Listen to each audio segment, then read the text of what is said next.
Hi everyone, it's time for Drawing with Jenny again. I hope you're all doing well.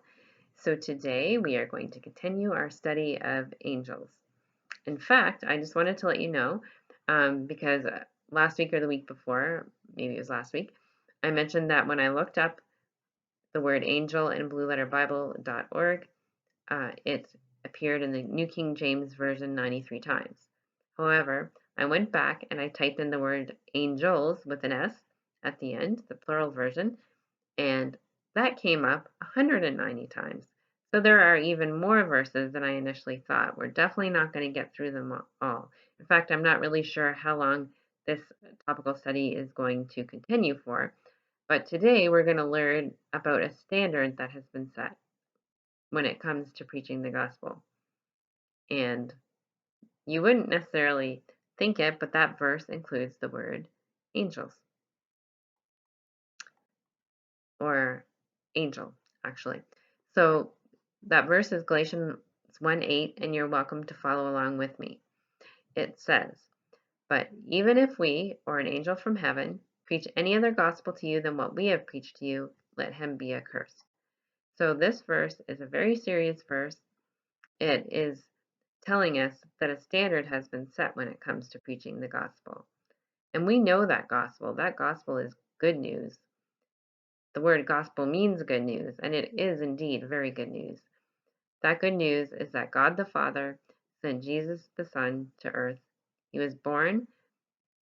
Um, he was born, and he lived in our place.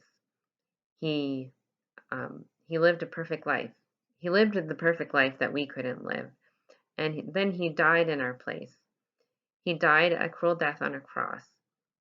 He died and he was buried, and then he rose again on the third day. And what that accomplished for us is, after Jesus died on the cross, he said, "It is finished." And what he meant by that was our sins had been paid for. We had a way back to God now through Jesus, through his death on the cross. That is the gospel that we preach. That is the only gospel that is worth being preached. That is the only gospel that has the power to save. So, this is really an encouragement to us to know the true gospel, which we do. We know that gospel well. So we want to keep our eyes on the one true gospel. When we do that, we will be able to pick up on errors that may be around when it comes to preaching the gospel. And and this verse says that even, I don't know if angels actually preach the gospel. I don't know. But this verse is saying no matter who is preaching that gospel, the standard has been set. There is only one gospel to preach, and we know that. So this is it's an encouragement, but it's also it gives us a reason to rejoice because we know that gospel and we rejoice in that gospel. So if you would like to take a moment to draw this verse, you're welcome to do that. And if you do draw it, I would love to see what you've drawn because it's very likely that your drawing is going to be different from mine.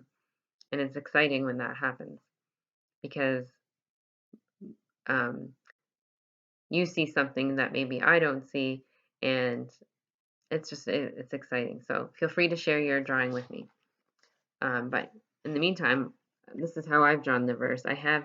This is a pulpit here, and this is a preacher behind the pulpit, and then angel's wings. It's basically representing the verse that it doesn't matter who is preaching, there is only one gospel to preach. So I hope you've enjoyed this short lesson. We will be back next week. I don't know if we're going to continue with this series, particular topic, or if we're going to move on to something else. We'll just have to see. But regardless, I look forward to continuing our study of the Bible. Um, it is definitely the Bible is definitely it's exciting. There's so much for us to learn, and I hope these lessons are inspiring you to study the Bible yourself, no matter what your age is. So I hope you're all doing well, and we will talk soon. Bye for now.